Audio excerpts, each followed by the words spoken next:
Here we go. Mimi's been looking on her bookshelves for some older books. And I found this one, Little Locomotive by Spang Olsen. This was a weekly reader book club edition, and then the first American edition was 1976, and it was illustrations, copyright 1963. It was translated into English in 1976. Wonder what language it was first in. Do you think Norwegian? Okay. I never get anywhere. The little locomotive sighed. Day in and day out, back and forth on the same old tracks. Push one car this way, pull two cars that way. I wish I could take a long, long trip. Just then the engineer came. He filled the boiler with water, and he fired it with coal. Soon smoke and steam puffed out of the stack. Now I'll clean the windows and we can get started, he said. Mimi likes to try to show you the words and the pictures, so hopefully I can do both of those for you today. He went to fetch some rags. Toot, said the engine, and drove off by itself. Toot. Look at the engineer chasing it. The engineer ran as fast as you can ride a bicycle, but he couldn't catch up with it. Dadagum, sang the engine, and sped away down the trails. It was headed for the station. It was going somewhere. That's what he said he wanted at the beginning, right? Many people were waiting for the train. See all the people? People with baggage and people without baggage. Children, grown-ups, a dog, 2 dolls. Here comes the local train, a little girl shouted. The people picked up their bags. But it wasn't the local train at all. It was the locomotive. And it didn't stop. It rushed through the straight station, out of the city and into the country. See all the smoke it made? Covered the people with smoke. Here it is. Dadagum, dadagum, dadagum. This is fun, this is fun, this is fun. The little engine looked around and saw on the right some doves in flight, and a man with a sack and a chimney stack, an empty pail and a mallard's tail, a fine little town and clouds around. Do you like to rhyme? Town around, pail, tail. Rhyming can be fun.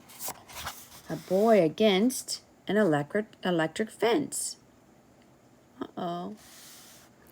A cabin and a heap of sand. Oh, there's the cabin. Heap of sand. It saw a calf, but only half. A brown-eyed cow with a wrinkled brow. It saw a colt, buck and bolt. It saw a smith. It saw a goat. You know what a smith is? It's a blacksmith. Hammers the hot iron and makes horseshoes and things like that. It saw a sheep with a heavy coat. Some hens and geese in a loaded truck. A berry bush and a dog amuck. That looks like a crazy wild dog. A girl named Jean, painted green. A man called Fred, and a fox that fled. There's the fox. There it is. Oh, happy day, I'm on my way, sang the little engine. Dadagum, dadagum, dadagum. The engine sang all the way to the next station. The station master was switching the track. Plonk. How does that work? Do you know? See the station master switching? So they'll go one way or a different way. He moved the little engine onto a side track. The engine shot right off the end of the side track. Clatter, rumble, bump, it plowed into the ground, and it was about to tip over, but it didn't. Whoa, a train without a track? It crossed a field, it crossed a ditch, and rolled right up Mrs. Jensen's front walk. This is Mrs. A. Jensen. It couldn't stop, it couldn't steer, it had to go through the kitchen door. Boom! Look at that. What if you were in your kitchen and a train came in? Mrs. Jensen didn't turn around to see who it was. She was busy baking a cake. She just said, "Dry your feet on the mat." It was muddy outside. The engine backed up. Screech! It dried its wheels on the mat. Now that's the silliest thing, isn't it? She thought it was one of her kids, and she said, "Dry your feet on the mat." Round and round they went and tore the mat to shreds. Uh-oh.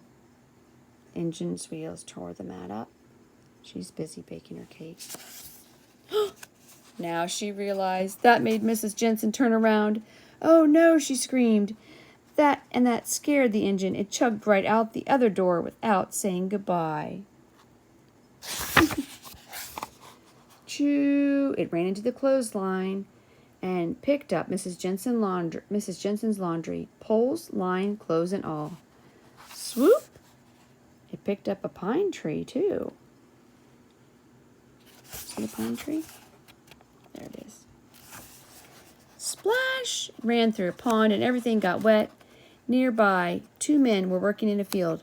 "What do you think of that?" one of them said. "Mrs. Jensen's laundry is out for a ride." "Yes, and so is a Christmas tree," the other said. "That's odd," they agreed. The little locomotive came to a road leading to a big town. Now it was getting somewhere. Oh, look at the big town. The people in the town were surprised to see an engine on their main street wearing laundry and a Christmas tree. Couldn't be much sillier, huh? It puffed its way right out of the town. The road turned, but the engine couldn't. Bump-a-dump, bump-a-dump, it rumbled. Bump-a-dump, bump-a-dump.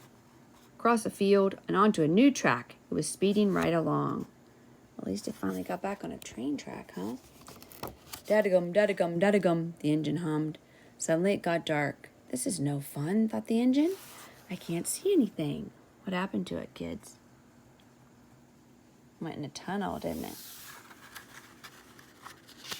Maybe you can get just one page. Sorry about that. But the tunnel was short, and the next moment it could see again. It was high up in the air, and far, far below was the water. It crossed the bridge. It came to a little house. "I think I've been here before. I know that house," it said. It hopped and skipped and jumped. And the laundry flew off, poles, line, clothes, and the clothes were all dry, ready for Mrs. Jensen to put away. Went back to Mrs. Jensen's house, didn't it? She's saying, "What in the world?" The tree fell off by the electric fence. The boy was glad. He could save it for Christmas. "I must be nearly home," the engine thought. It was running out of steam. There was no one to stoke the boiler. The engine chugged slower and slower. Chug, chug, chug, chug. With the last chug, it stopped exactly where it had started. The engineer was still there, looking surprised. The little locomotive was home again.